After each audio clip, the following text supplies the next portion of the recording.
Okay, we're ready to get started. Thank you for joining us today for day one of our Public Service Week. And we are so fortunate to be joined today by Lily Lopez-McGee, who is here representing diplomatic awards on behalf of the Rangel International Fellowship Program, as well as the Pickering Foreign Affairs Program.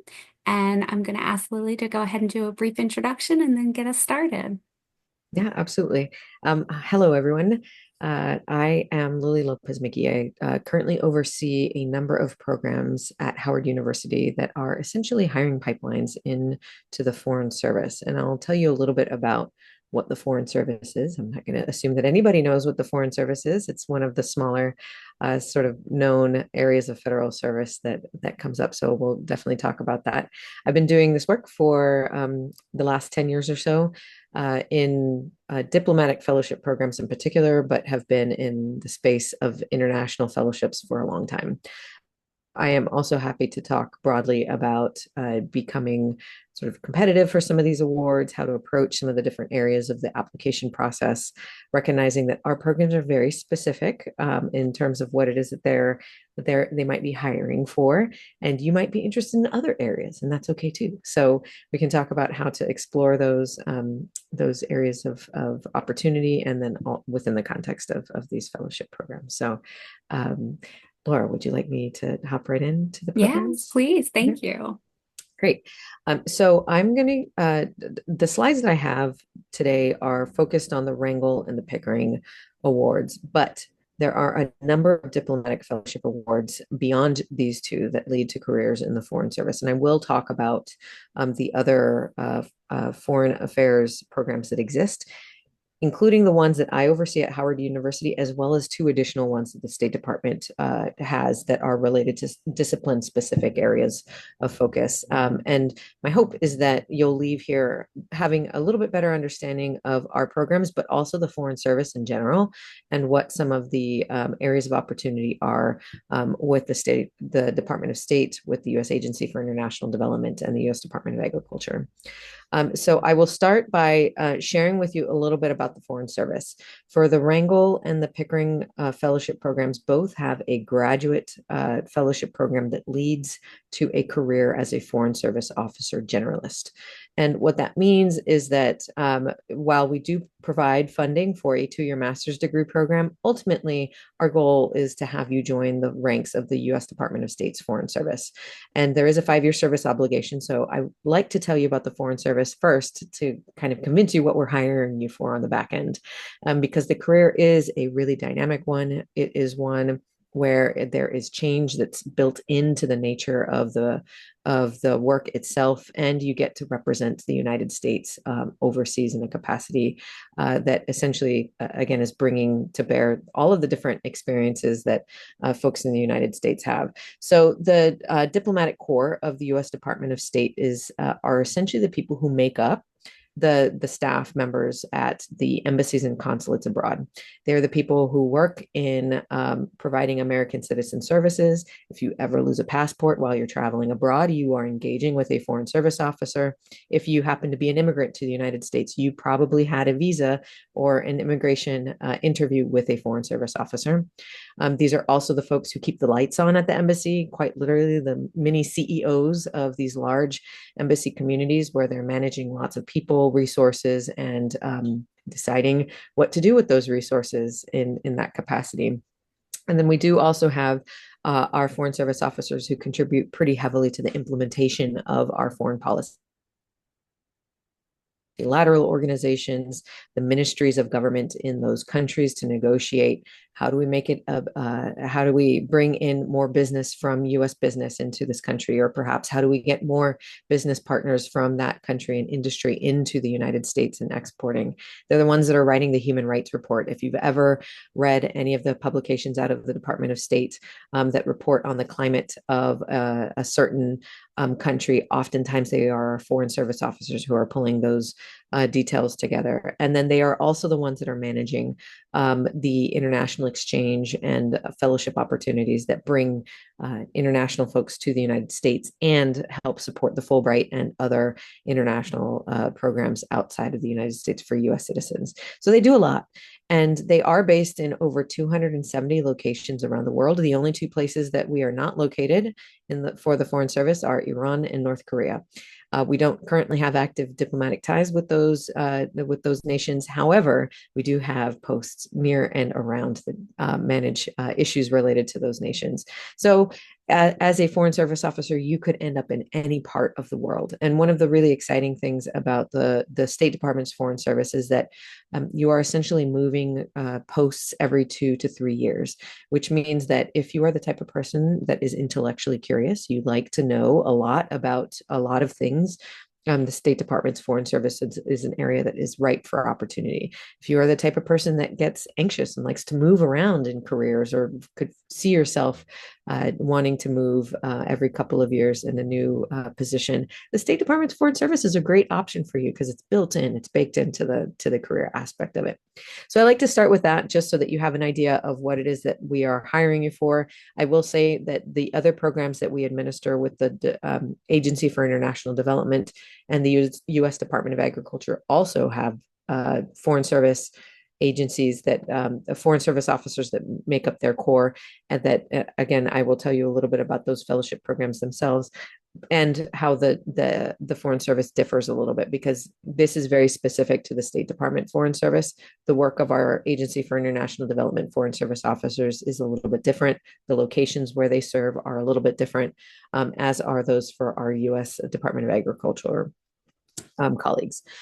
So I'll tell you a little bit about the fellowship programs themselves, and then we'll jump into the other programs as well. So for both the Pickering and the Rangel fellowship programs, the goals of the program are to bring in excellent and diverse candidates into the Foreign Service, to be representative of the U.S. population and the experiences of the United States citizenry. They are also the ones that again are implementing U.S. foreign policy overseas. The programs are jointly administered by the Department of State and Howard University. And each year we admit 45 fellows for each of the two cohorts, which means that there are 90 fellowship opportunities between the Rangel and Pickering fellowship programs. And the timing of the fellowship programs, I'll go over the timeline specifically, but there is a 2-year graduate school degree component to this, as well as that 5-year service obligation in the Foreign Service. And each of the fellowship programs includes a handful of benefits. One is a week-long orientation to the fellowship programs and the Foreign Service. And then each of the programs has a domestic internship and an overseas internship component. The Rangel Fellowship Program will start with a congressional internship. Our Rangel Fellows for this year's class of 2025 fellows will do a congressional internship on the Hill next summer before they start their graduate degree.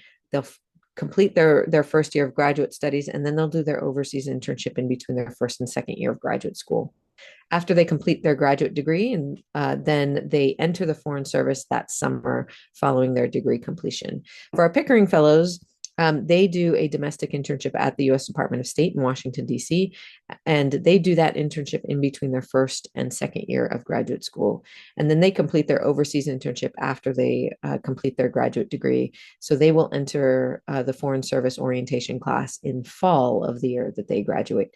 So the only difference between the two programs is the timing and the location of their domestic internship. All of the benefits, everything else is exactly the same.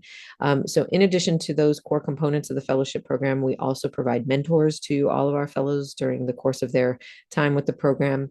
And then fellows that are successful in completing all of the obligations for the program have that Foreign Service career waiting for them at the end. And I will tell you a little bit about some of the stipulations around what is required of our Foreign Service, of our graduate fellows. But let's talk a little bit about the timing first. So our fellowship programs are essentially asking you to apply a year in advance of when it is that you plan to go to graduate school. So for this year's class, the Rangel and the Pickering fellowship award deadlines are closed at the moment. They closed in September, and we foresee that in the future, the deadlines will be somewhat the same, sometime in the middle of December. We will notify finalists in a couple of weeks whether or not they are invited to participate in an interview and a writing assessment component. And then shortly after that interview process, we will notify everyone about their status with the program. And that means that all of our fellows have some idea of whether or not they have funding and a fellowship to go to graduate school, oftentimes before many graduate schools have their application deadlines. So at the time that our candidates are applying to the Rangel and Pickering programs, they are also simultaneously applying to a graduate degree program. And then again, they are notified before the end of the year whether or not they have the award. For the timing of this next year's class, our Rangel Fellows will again do their internship next summer. They'll do their first year of graduate school between 2025 and 2026. Then they'll do their overseas internship, complete their second year of graduate study, and then enter the Foreign Service of July 2027. And the Pickering process is very similar. They'll do an orientation next summer, but we won't see them again until after their first year of graduate study, when they'll do their domestic internship in between their first and second year of grad school.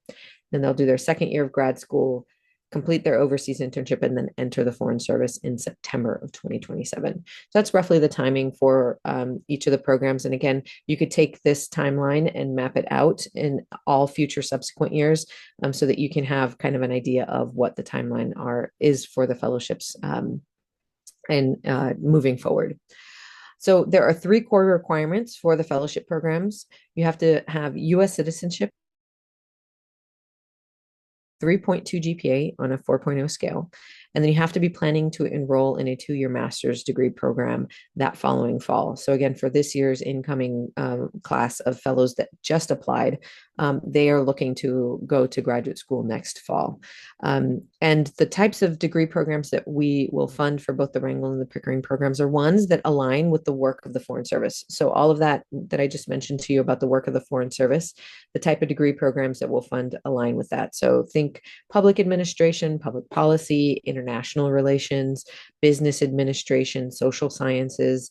If you are interested in the consular track of the Foreign Service, social work is an option, as well as communications. And some of these broad degree programs are the ones that we would fund.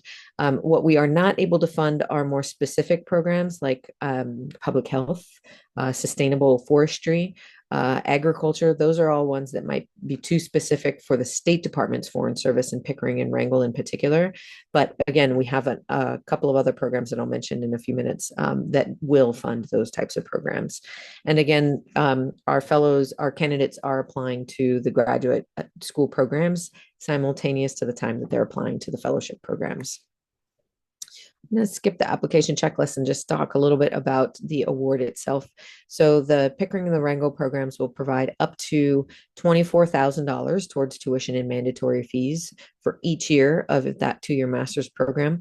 And then we will provide up to $18,000 in living expenses that go directly to the fellow each year. And then each internship is roughly $11,000. There's a stipend that our fellows get. And then we provide transportation to and from the internship location, all of the insurance and overseas costs that come along with traveling abroad, including inoculations and that kind of thing.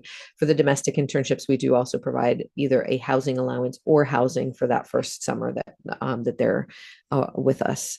Now, some of the requirements of the fellowship program, once our fellows are admitted to the program, are listed below, and I'll start with the clearances. All of our fellows do have to obtain and maintain a security clearance, a suitability clearance, and a medical review. And what that means is essentially that as soon as our fellows are admitted to the program, we will start the security clearance process. For many folks who are entering federal government positions, there is some level of security clearance that you have to receive.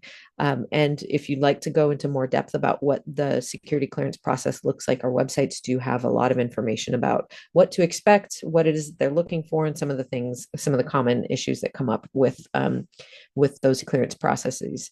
I will mention that just briefly, the security clearance is essentially, can you keep a secret? Is there something that might make it possible for folks to bribe you? again, you will be the representative of the U.S. foreign government if you are serving in the capacity of the foreign service as a foreign service officer. So they want to make sure that you are able to maintain state secrets. So that's what the security clearance process is about. For the suitability clearance, this is something that's very unique to the State Department's Foreign Service generalists. And the suitability clearance, again, because you are serving as a diplomat, as the official representative of the US government, there are certain stipulations of requirements of things that they're looking for in your background that become really important here. And I will tell you two of the most common issues that come up in the suitability clearance is marijuana use. It is still considered a class one federal offense to use marijuana, even though each of the states across the country have different regulations around that. And the other item is financial irresponsibility. Not so much that you would have had loans or had other financial obligations. If you don't have loans, I would be super impressed and congratulations to you. If not, if you're like many other folks, it's how you've managed your finances. Are you responsible for making on-time payments? Are there, if you have had issues in payments, have you worked to rectify those?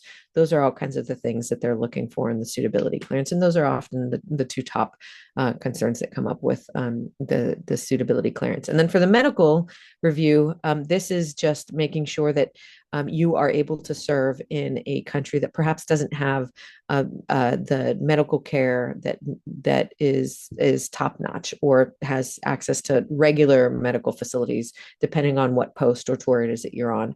And what they're looking for here is not necessarily that you don't have a medical condition.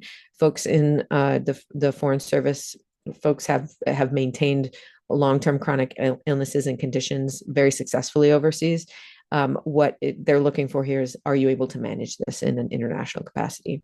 And I'm happy to talk to anybody who does have specific concerns about clearances offline, in the case that you do have questions about that, because again, this is one of those areas where, like, if you're not familiar with it, it can be a little overwhelming or intimidating, just because you're not really sure what they're looking for. So happy to talk offline about that.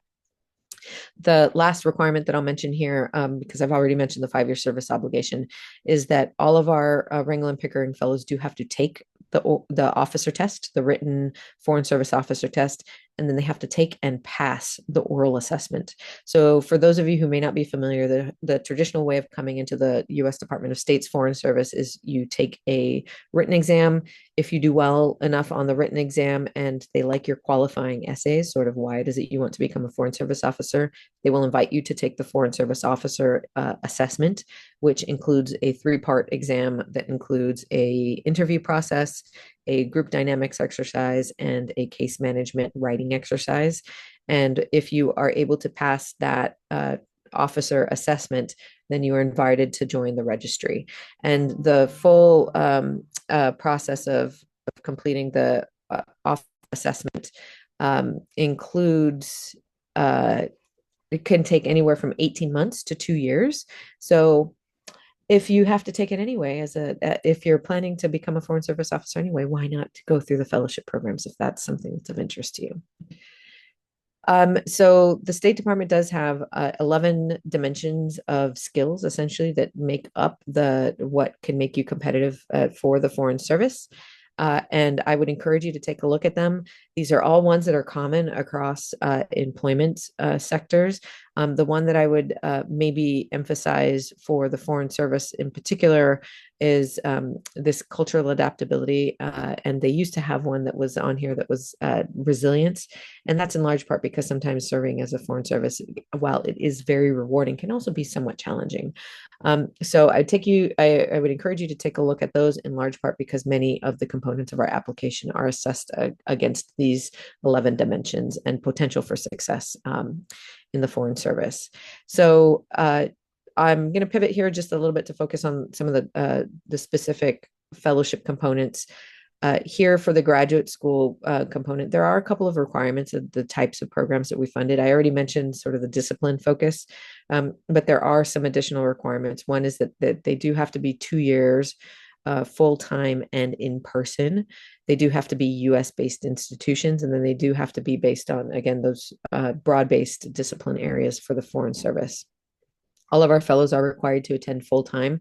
Part of the benefit of receiving the funding the presumption that you will be able, with the funding, you'll be able to attend your graduate school program full time. And then all of the graduate school requirements are must be approved by the director of the program, whichever one it is that you come into once you come in. We do have partnerships with 40 some odd institutions that have committed to providing additional funding to Rangel and Pickering Fellows. So oftentimes fellows do become competitive for additional awards. And some of our fellows have been successful in receiving nearly full degree support for their tuition and mandatory fees. So there are ways to make graduate school particularly accessible through the Rangel and the Pickering Fellowship programs. I am going to skip through the specifics of the programs just because I do want to talk a little bit about the other programs and one component of our Rangel program in particular that some of you all who are current undergrads might be interested in. So before I hop to the other graduate fellowship programs, I want to talk to you all a little bit about the summer enrichment program. So the Rangel program, we do have our graduate fellowship program, but we also have a separate program called the Rangel Summer Enrichment Program. And this is geared towards undergraduate students who have at least a sophomore standing and anywhere all the way up until you're graduating senior who can apply to participate in this summer enrichment program. It is a 6-week intensive program that takes place at Howard University during each summer. And we will essentially fly and pay for 15 scholars to come out and spend 6 weeks with us, taking 2 classes, one that is focused on political economy and the other that is focused on the history of US foreign policy.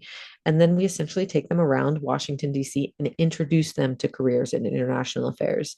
We obviously spend time at the State Department because the State Department funds the program, but we will go to other organizations, other institutions that have an international focus to them. Think about the think tanks, nonprofit organizations, multilateral organizations like the World Bank, as well as organizations like CARE International that works on international development.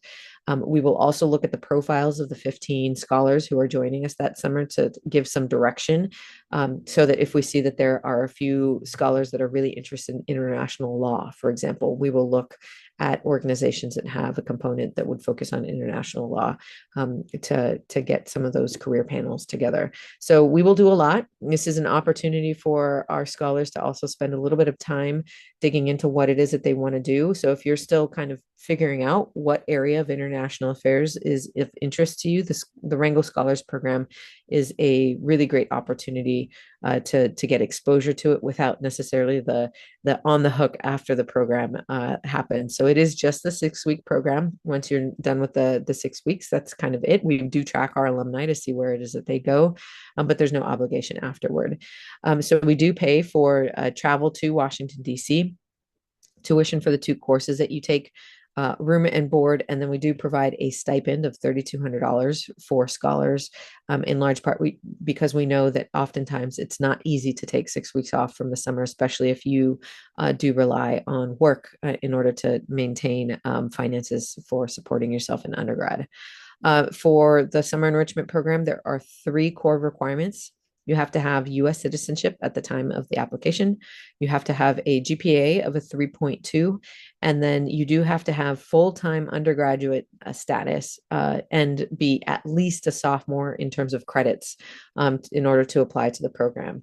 And we do consider AP credits as contributing to this. So if you happen to be a first-year student, but you are currently sophomore standing by recognition of your institution, you would still be eligible to apply for the program. So those are the core requirements. We do require a personal statement, 3 letters of recommendation, and then a sort of a resume equivalency of an application component to the scholars program. Our application deadline for this year's program will be February 5th. We expect that our summer enrichment program application will go live in about 2 weeks, the last week of October. So if you're interested, watch for it to go live on our website. It'll come up soon. I like the timing of the program, of the application, in large part because you can use your winter break to spend some time pulling together the application. But I did want to make sure to highlight this particular program because it is a great way to figure out what it is that you want to do. If the fellowships are something that ultimately you become interested in after participating in this, it also helps because we do pair all of our Wrangle scholars with Wrangle graduate fellows as mentors during the course of the summer as well. So that's a bit about the summer enrichment program. I don't have the slides for them here, but I'll mention the other three programs that we administer and then the two others that the State Department offers. So there is a program called the PAYNE Fellowship, PAYNE, that is funded by the U.S. Agency for International Development. And that program is modeled off of the Wrangle program. So the structure of the program looks exactly the same. 2-year master's program, a domestic and an overseas internship, a congressional internship specifically, where our PAYNE fellows do a congressional internship before they start their graduate degree. And then they go into the U.S. Agency for International Development's Foreign Service. And that work looks substantively different from what I described at the beginning of the discussion with the State Department's Foreign Service. Our USAID Foreign Service is much more geared towards infrastructure building, capacity building within countries that are classified as so our PAYNE fellows, as they become USAID Foreign Service officers, will be serving in about 70 different countries. So I mentioned that our State Department Foreign Service officers are based all around the world. Our USAID Foreign Service officers are based in more specific locations. Think Latin America, Africa, East Asia, and some parts of Eastern Europe. You would not necessarily be posted in France. France doesn't need our support in infrastructure, but places like Guatemala or Thailand are places where USAID operates. And the work that our USAID officers do is a lot more specific. They will work on managing grants and facilitating programs that support local community organizations that are doing work in very specific areas. So think public health, a program like an HIV/AIDS prevention program, or perhaps education, where they're providing funding to an organization that's working with youth to develop their employment skills. These are the types of programs that our USAID Foreign Service officers are doing. And where I mentioned that the Pickering and the Wrangle program would not be able to fund programs like public health or sustainable agriculture or forestry, the U.S. Agency for International Development would be able to fund those types of programs because our USAID Foreign Service officers do require a level of technical expertise that is very useful for their backstops. Backstops are essentially the discipline areas of focus. Think of it like a major, if you were going in to use the comparison with what you're doing in higher ed. So that's the U.S. Agency for International Development. Again, the PAYNE Fellowship is the pathway program to the U.S. Agency for International Development. I will also just say that the postings for our USAID Foreign Service officers are also longer. So whereas the State Department's Foreign Service officers are moving every 2 to 3 years, our U.S. Agency for International Development officers stay in country for 4 to 5 years. And their first tour is in Washington, D.C. to get training. So it is a little bit different in that regard. We do also have 2 smaller programs for the Department of Agriculture that are focused on bringing in folks who want to work on agriculture specific related programs.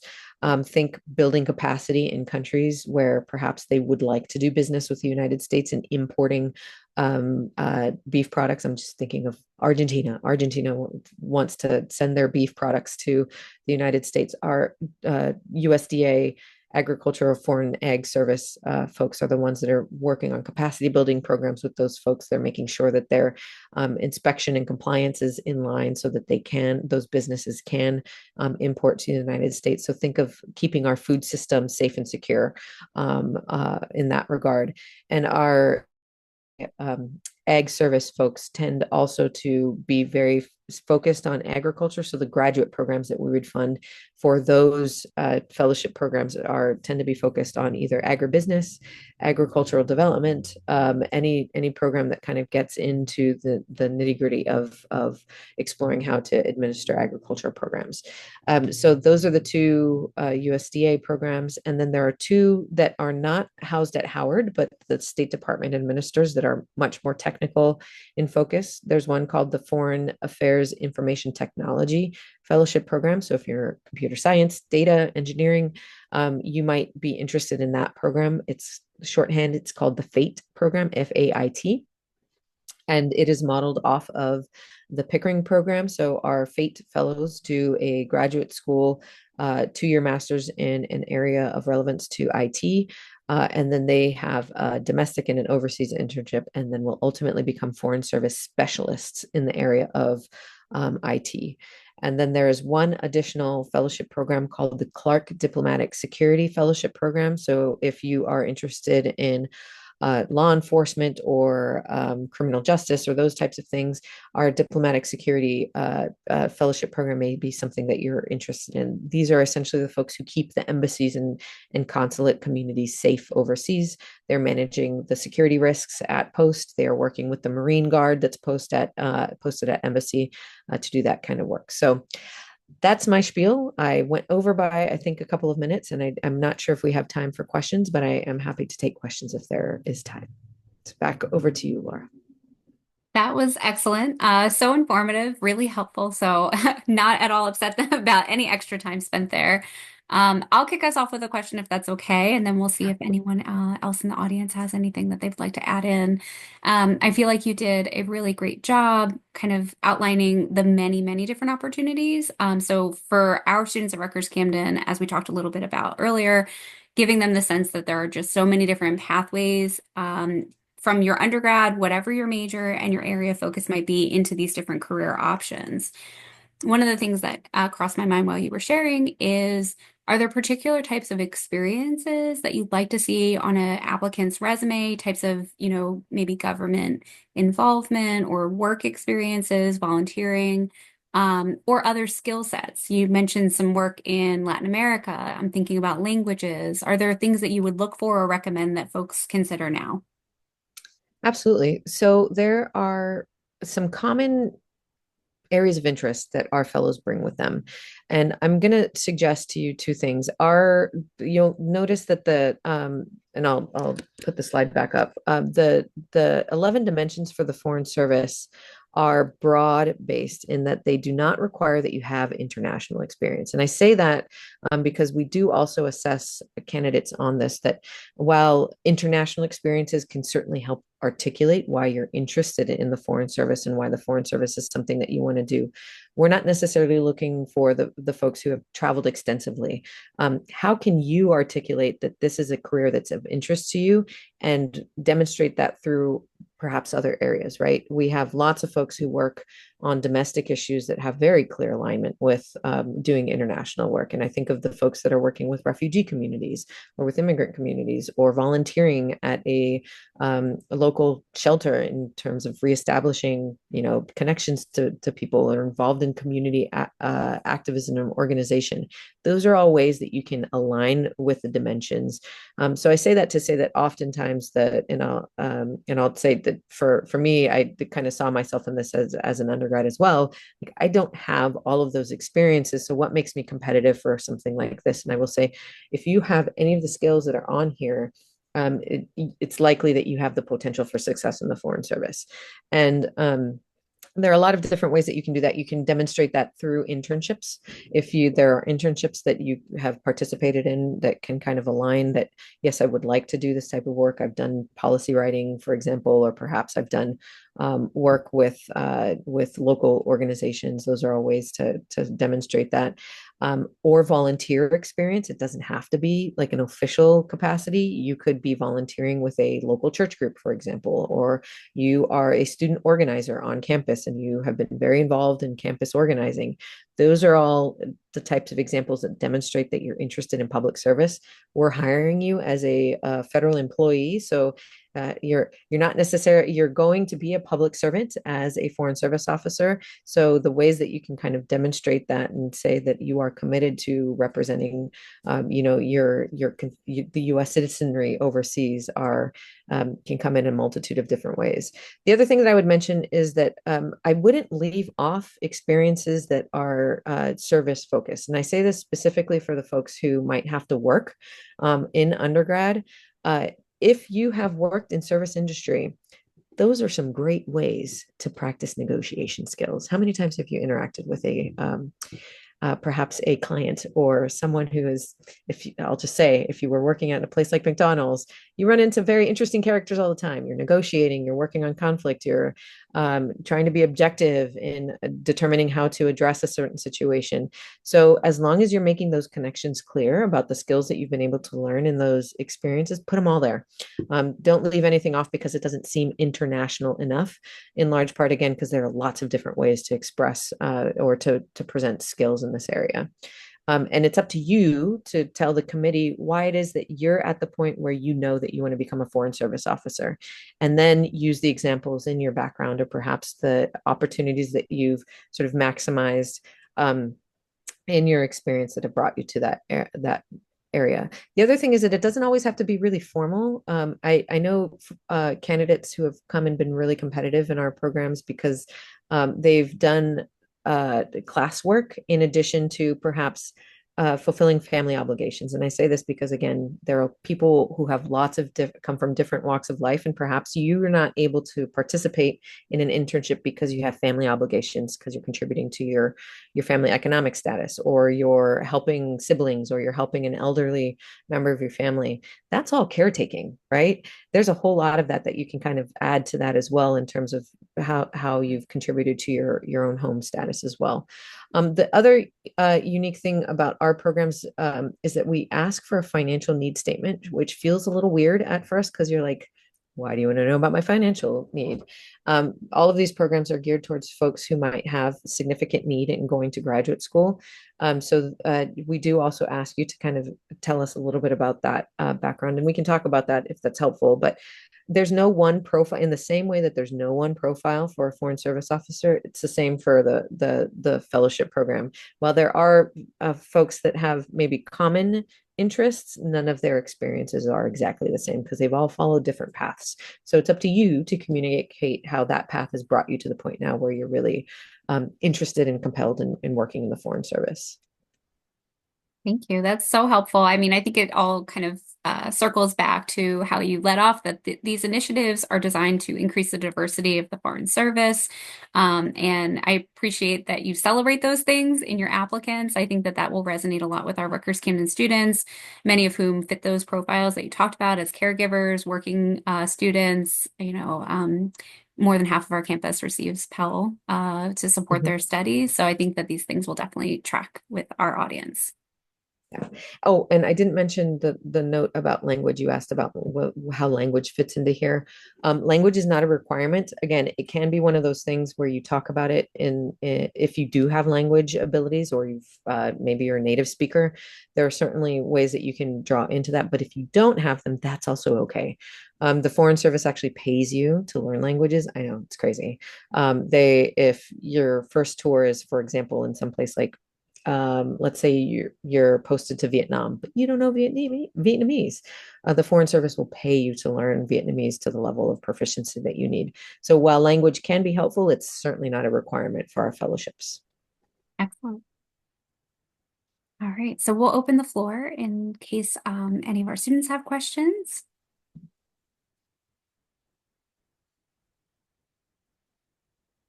Okay, so in the chat, it looks like maybe one of our students would like to speak privately with some questions. Yeah. We can also, perfect. Thanks, Lily, for sharing your Mhm. email address. I was going to say we can also stop our recording at this point in case anyone would like to sort of dialogue privately. So Sure. thanks to everyone for joining us and hopefully watching our recording. And feel free to follow up with our office, OSDFA, to learn more about these opportunities and more. Yes. And thank you all for joining. It's really lovely to be able to be here. Thank you, Lily.